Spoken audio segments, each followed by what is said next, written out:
আমরা পার্লামেন্টে গিয়ে যারা চাঁদাবাজ দুর্নীতিবাজ তাদের বাংলাদেশে আমরা ঘুম হারাম করে দিব। ভাই আমি যেভাবে বলি তোমার হলো বাংলাদেশ ওইভাবে চালাইতে হবে। ওসমান হাদি ভাইকে শহীদ করা হয়েছে, এই পর্যন্ত আজকে ৩০তম দিন আমরা বিচারটা এখনো বুঝে পাইনি। বাণিজ্য উপদেষ্টা বলেছেন উনি অসহায় সিন্ডিকেটের কাছে। আপনারা জানেন বাংলাদেশে দুর্নীতি প্রত্যেকটা সেক্টরে রয়েছে। যে সেক্টরগুলা গভর্নমেন্ট অফিসগুলা রয়েছে এগুলা যদি ডিজিটালাইজেশন করতে পারি তাহলে অফিসে যাওয়ার পরে একজনে যে দুর্নীতির টাকা চেয়ে বসে সেটা থেকে আমরা মুক্তি পাব। বিভিন্ন রাজনৈতিক দল ৫-৬টা কোম্পানির কাছে তাদের দলীয় সত্তা বিক্রি করে দিয়েছে। সে দলীয় সত্তা বিক্রি করার কারণে ওই বড় কোম্পানিগুলো দলকে ফান্ডিং করার পরে বলে ভাই আমি যেভাবে বলি তোমার হলো বাংলাদেশ ওইভাবে চালাইতে হবে। এবং ওই বড় কোম্পানিগুলা বাংলাদেশের পকেটের টাকা লুটতরাজ করে নিজেদের আরাম আয়েশের জন্য আপনার টাকাটা বিদেশে পাচার করা দেয়। আমরা এইসব লুটতরাজদের বিরুদ্ধে দাঁড়াতে হবে। জীবন অবাক না করলে কে করবে? 28% মিল্ক ফ্যাটের অবাক করার সাথে ফ্রেশ মিল্ক পাউডার। জীবন অবাক করুক প্রতিদিন।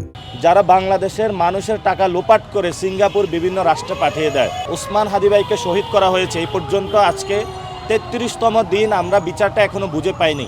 আমরা বাংলাদেশের মানুষকে আহ্বান জানাবো যে আপনারা ওসমান হাদি ভাইয়ের বিচারিক প্রক্রিয়া নিয়ে সক্রিয় হন। এবং ওসমান হাদি ভাই বলেছিলেন যে 299 জন এমপির ঘুম উনি হারাম করে দিবেন পার্লামেন্টে গিয়ে। আমরাও বলতে চাই আমরা পার্লামেন্টে গিয়ে যারা চাঁদাবাজ দুর্নীতিবাজ তাদের বাংলাদেশে আমরা ঘুম হারাম করে দিব। অনেকে আমার প্রতি অথবা আমাদের প্রতি প্রশ্ন রাখছে যে আমরা নাকি কটু কথা বলি, আমরা নাকি খারাপ কথা বলি। তো বাংলাদেশে আমরা যদি দুর্নীতির বিরুদ্ধে কথা বলি, চাঁদাবাজদের বিরুদ্ধে কথা বলি, বৈষম্যের বিরুদ্ধে কথা বলি, এটা নিয়ে আপনাদের এত গাত্রদাহ হচ্ছে কেন? তাহলে নিশ্চয় আপনারা এটার সাথে ইনভলভমেন্ট রয়েছে। আমরা বলবো আমরা একটি সুন্দর বাংলাদেশ চাই। এই যে ঢাকা শহরে গত 1 বছর হয়েছে গণ অভ্যুত্থানের পরে আমাদের যে বাস ব্যবস্থাগুলো আছে এখনও পরিবর্তন হয় নাই।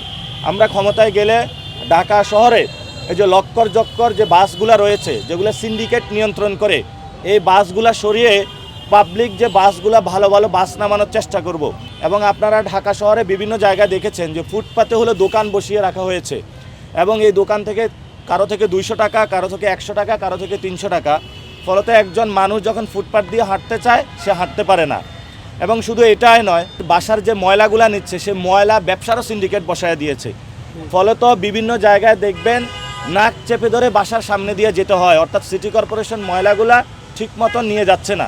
যেই সব চাঁদাবাজ দখলবাজ ময়লা ব্যবসার সাথে ইনভলভ হয়ে জনভোগান্তি সৃষ্টি করছে, আপনারা প্লিজ বাসা থেকে বের হয়ে ময়লাগুলা ওইসব চাঁদাবাজদের বাসার সামনে রেখে চলে আসবেন। বাণিজ্য উপদেষ্টা বলেছেন উনি অসহায় সিন্ডিকেটের কাছে। তো কারা এই সিন্ডিকেট? আমরা বলবো এটা জনগণের সামনে আপনারা প্রকাশ করুন যে আপনারা ঢাকাতে যারা চাঁদাবাসী আছে চাঁদাবাসীকে আপনারা প্রতিরোধ করুন। কারণ ঢাকার যে ঐতিহ্য রয়েছে এই ঐতিহ্যের সাথে চাঁদাবাসী যায় না, দুর্নীতিবাজ তারা এই ঢাকাবাসীর সাথে যায় না। এবং এই ঢাকাবাসীর যে বিভিন্ন জায়গায় সমস্যা রয়েছে